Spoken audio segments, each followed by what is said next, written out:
Hello दोस्तों, आप सभी लोगों का मेरे यूट्यूब चैनल सम्यक जानकारी में स्वागत है।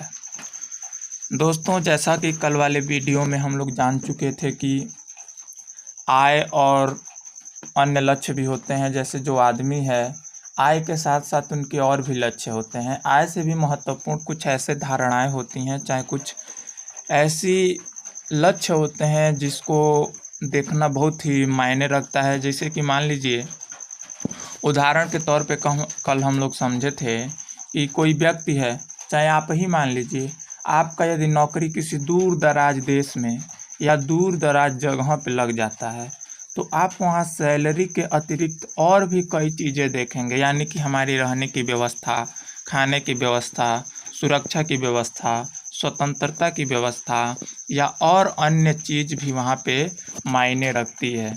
तो वह क्या होता है कि आय से भी बढ़ कर के वह चीज़ें होती हैं।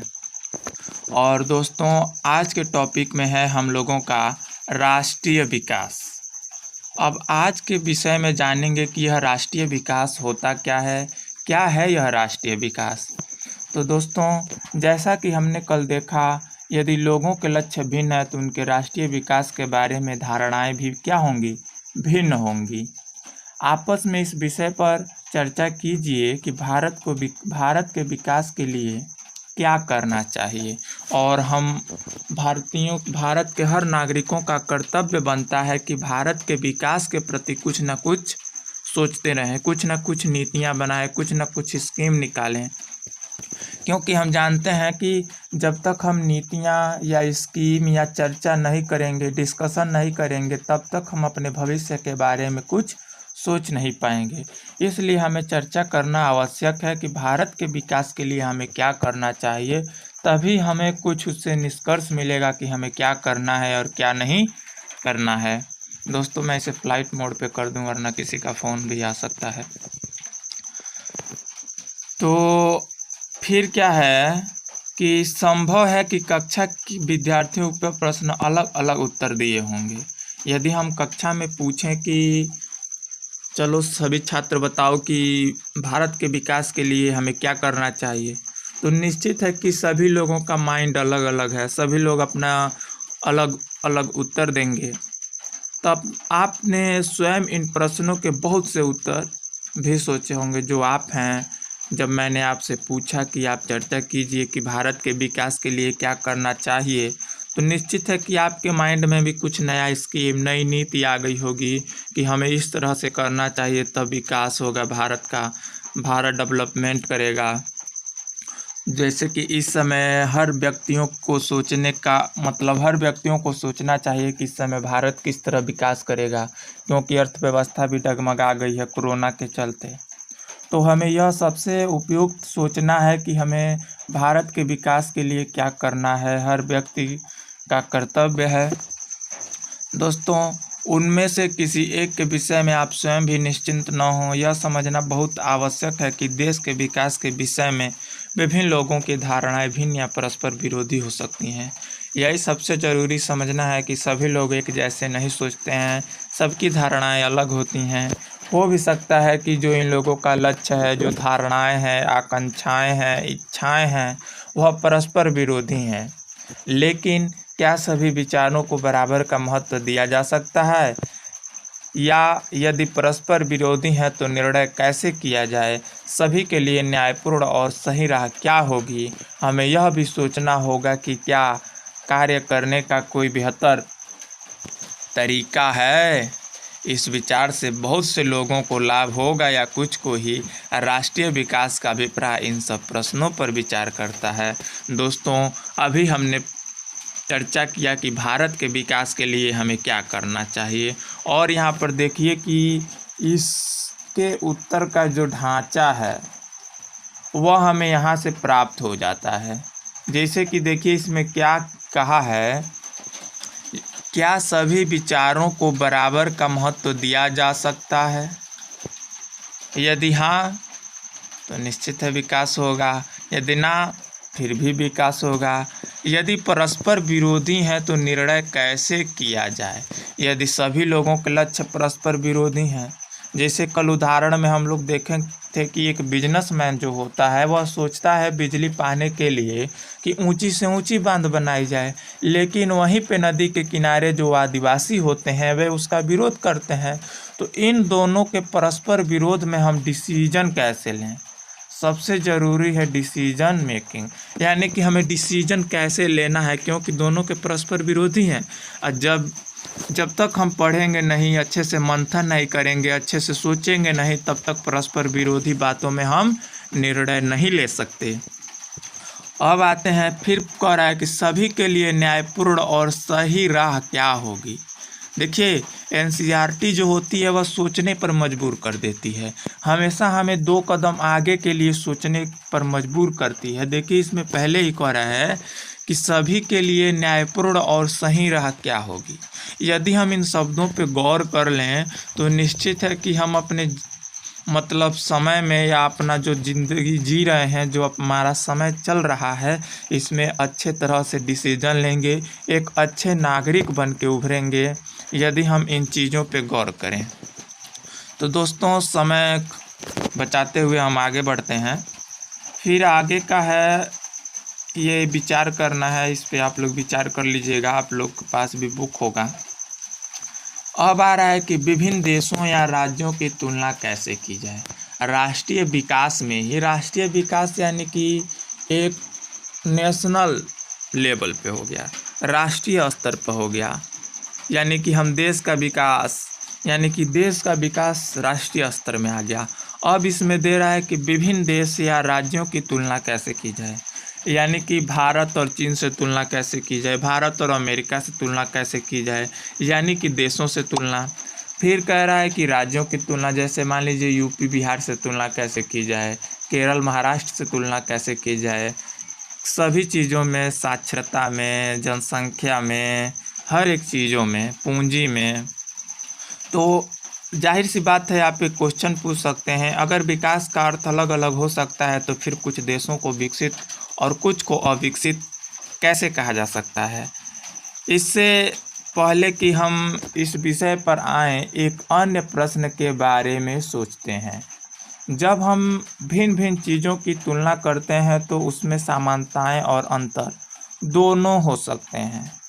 हम इनकी तुलना करने के लिए किन पहलुओं का प्रयोग करते हैं, इसको हम कक्षा के विद्यार्थियों को उदाहरण दे करके आपको समझाएंगे। यदि हमें कक्षा के विद्यार्थियों को स्कूल के विद्यार्थियों में अंतर एवं समानताएं ढूंढनी है तो उसके कुछ बेसिस होंगे, जैसे कि ऊंचाई, स्वास्थ्य, प्रतिभा और रुचि के अनुसार अंतर है, समानताएं हैं, या क्या हो सकता है। यह भी हो सकता है कि जो सबसे स्वस्थ विद्यार्थी हो वह पढ़ाकू न हो, और यह भी हो सकता है जो सबसे पढ़ाकू विद्यार्थी हो मित्रता व्यवहार न रखता हो, यानी कि जो उसका व्यवहार है वह बहुत कटु हो। तो हम विद्यार्थियों की तुलना कैसे करते हैं, हम जो मापदंड प्रयोग करेंगे वह तुलना के उद्देश्य पर निर्भर करेगा। जो भी हम मापदंड यानी तुलना करने का यंत्र प्रयोग करेंगे वह उसके तुलना के उद्देश्य पर क्या होगा, निर्भर करेगा। खेलकूद टीम, वाद विवाद टीम, संगीत टीम, पिकनिक के लिए टीम, सबके चयन के लिए अलग अलग मापदंड होंगे। फिर भी अगर हमें किसी उद्देश्य से कक्षा के विद्यार्थियों की सर्वांगीण विकास प्रगति के बारे में मानक चाहिए तो हम उसे कैसे चुनेंगे, इसको हम समझते हैं।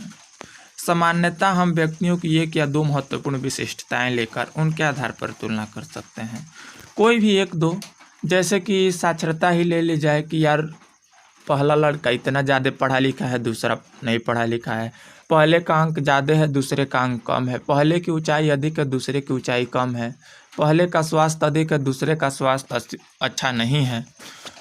तो इस तरह से हम क्या कर सकते हैं, तुलना कर सकते हैं। ठीक इसी प्रकार से जो हम लोगों का देश है, इन लोगों में भी तुलना की जा सकती है जनसंख्या के आधार पर, औसत आय के आधार पर, प्रति व्यक्ति आय के आधार पर, यानी कि पैसे के आधार पर एक देश से दूसरे देश की तुलना की जाती है।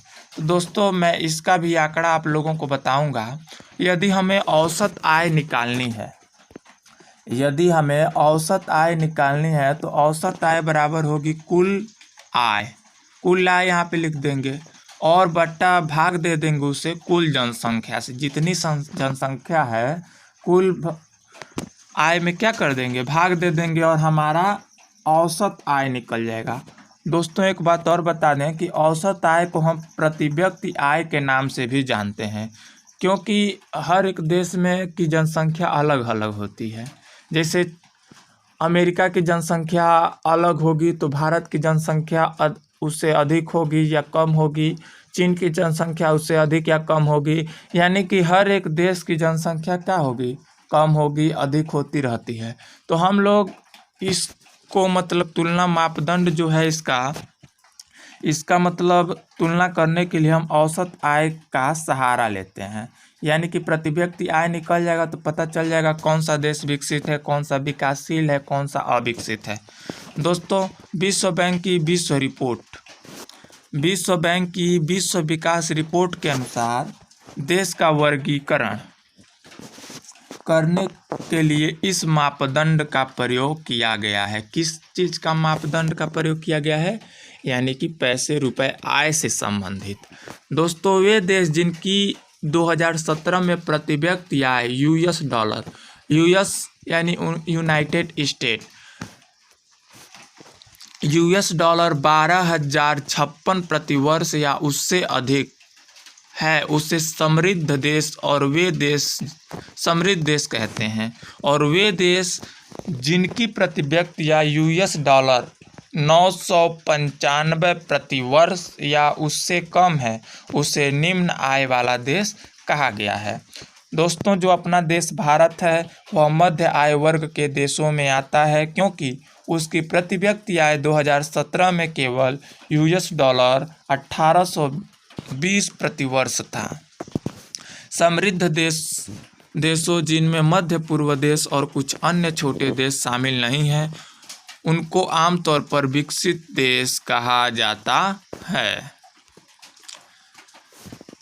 दोस्तों अब हम लोग समझ गए आंकड़े के हिसाब से कि 2017 में 17 के प्रति व्यक्ति आय जो US डॉलर है, जिनकी आय 1256 प्रति वर्ष से अधिक होगी वह समृद्ध देश में आएंगे।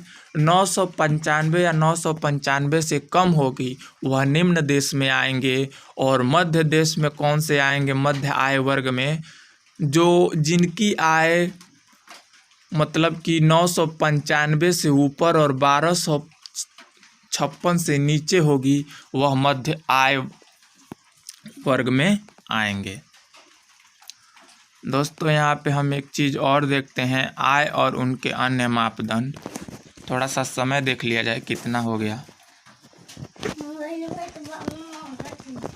तो दोस्तों यहाँ पर देखिए अब बहुत ही अच्छा क्लियर हो जाएगा कि आय और अन्य मापदंड, आय के साथ साथ और भी कुछ क्या होते हैं, मापदंड होते हैं।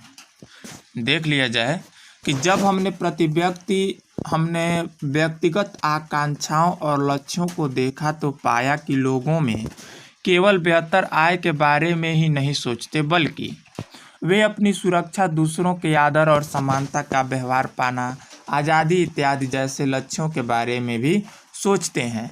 इसी प्रकार जब हम किसी देश या क्षेत्र के बारे में सोचते हैं तो हम औसत आय के अतिरिक्त अन्य महत्वपूर्ण लक्ष्य के विषय में भी सोचते हैं।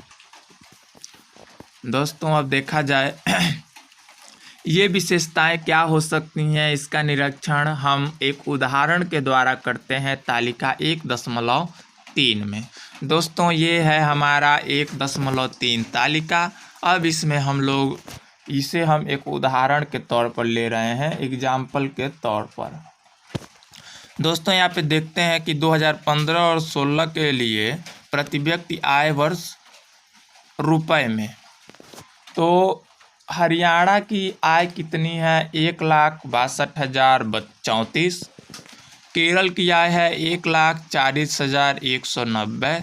बिहार की प्रति वर्ष आय है 31,454। ये सर्वेक्षण आर्थिक स्रोत इसका लिया गया 2017 और 18 से, हम देख सकते हैं। तो दोस्तों हरियाणा, केरल और बिहार की प्रति व्यक्ति आय दर्शाती है। वास्तव में ये आंकड़े वर्ष 2015-16 की वर्तमान कीमतों पर प्रति व्यक्ति निविल राज्य घरेलू उत्पाद के हैं। सकल घरेलू उत्पाद हम आगे समझेंगे, अभी हम इस जटिल निविल वाला समझेंगे। इस जटिल शब्द का क्या वास्तविक अर्थ है उसे छोड़ देते हैं। मोटे तौर पर हम इसे राज्य के प्रति व्यक्ति आय मान सकते हैं। हम देखते हैं कि इन तीनों राज्यों में हरियाणा के प्रति व्यक्ति का आय सबसे अधिक है और बिहार सबसे पीछे है। इसका अर्थ है कि औसतन हरियाणा में एक व्यक्ति एक वर्ष में 1,62,034 रुपये कमाता है, जबकि बिहार में औसतन वह केवल 31,454 रुपये ही कमा पाता है। इसलिए अगर विकास को मापने के लिए प्रति व्यक्ति आय का प्रयोग किया जाए तो तीनों राज्यों में हरियाणा सबसे अधिक, बिहार सबसे कम विकसित राज्य माना जाएगा। अब हम इन तीनों राज्यों के कुछ और आंकड़ों पर नज़र डालते हैं जो तालिका 1.4 में दिए गए हैं। देखिए इस आंकड़े में क्या क्या है। शिशु मृत्यु दर, साक्षरता दर, निविल उपस्थित अनुपात, ठीक है। तो इसके बारे में भी चर्चा, इसका विस्तार पढ़ लेते हैं। यह तालिका क्या दर्शाती है? तालिका का पहला स्तंभ दिखाता है कि केरल में 1000 जीवित पैदा हुए बच्चों में से 12 बच्चे 1 वर्ष की आयु तक पहुंचने से पहले ही क्या होते हैं, मर जाते हैं। लेकिन हरियाणा में यह अनुपात 36 था, जो केरल की तुलना में 2 गुना से ज़्यादा है। दूसरी ओर हरियाणा की प्रति व्यक्ति आय केरल से ज़्यादा है, जैसा कि तालिका 1.3 में दिखाया गया है। जरा सोचिए कि अपने माता पिता के लिए आप कितने प्यारे हैं। यह सोचिए कि सब लोग कितना प्रसन्न होते हैं जब कोई बच्चा जन्म लेता है। अब ऐसे माता पिताओं के बारे में सोचिए कि जिनके बच्चे अपने पहले जन्मदिन से पहले ही मर जाते हैं। ऐसे माता पिताओं को कितना दुख महसूस होता होगा। दूसरा यह देखिए कि ये आंकड़े किस वर्ष के हैं, वर्ष 2016 के हैं। हम बहुत पुराने समय की बात नहीं कर रहे हैं, यह हमारी स्वतंत्रता के 70 वर्ष बाद की बात है, जब हमारे देश बड़े शहर, ऊंची इमारतें, खरीदारी के लिए शॉपिंग मॉल से भरे हुए हैं। समस्या शिशु मृत्यु दर पर समाप्त नहीं हो जाती। तालिका का अंतिम स्तंभ दिखाता है कि बिहार के लगभग आधे बच्चे कक्षा 8वीं के बाद स्कूल नहीं जा रहे हैं। अर्थात यदि आप बिहार के किसी स्कूल में पढ़ते होते तो आपकी प्रारंभिक कक्षा लगभग आधे से अधिक बच्चे गायब होते। जिन बच्चों को स्कूल में होना चाहिए था वे नहीं होते। अगर ये आपके साथ होता तो आप अभी यह सब न पढ़ पाते जो पढ़ रहे हैं। दोस्तों देखिए कितना मतलब कि सोचने वाली बात है। यदि बिहार इतना पीछे है, यदि हम भी वहाँ पे यदि होते तो जो हम यह पढ़ के आप लोगों को बता रहे हैं, यह पढ़ के बता नहीं पाते, क्योंकि वहाँ के जो बच्चे हैं कक्षा 8 तक आधे से भी अधिक बच्चे क्या होते हैं, पढ़ने नहीं जाते हैं। वहाँ की मृत्यु दर भी अधिक है, आय कम है। दोस्तों जब आय कम होगी तो मृत्यु दर क्या होगी, अधिक होगी। क्यों अधिक होगी? क्योंकि पैसा कम है। पैसा यदि अधिक नहीं रहेगा तो हम इलाज कैसे कराएंगे? यदि कोई भी बीमारी हो जाए तो हमें सबसे महत्वपूर्ण चीज़ है शिक्षा। शिक्षा ही एक ऐसा चीज़ है जिससे हम हर एक चीज़ को अपने अंडर में कर सकते हैं। तो दोस्तों अगले वाले पार्ट में हम लोग सार्वजनिक सुविधाएं और विकास की धारणीयता के बारे में अध्ययन करेंगे। यह वीडियो आपको कैसे लगा नीचे कमेंट में लिख के ज़रूर बताइएगा और हमारे चैनल को लाइक और सब्सक्राइब करना न भूलिएगा। दोस्तों ऐसी ही वीडियो पाने के लिए हमारे चैनल को सब्सक्राइब ज़रूर करें और जो बगल में बेल आइकन होता है उसको भी प्रेस कर दें। धन्यवाद दोस्तों। जय हिंद, जय भारत।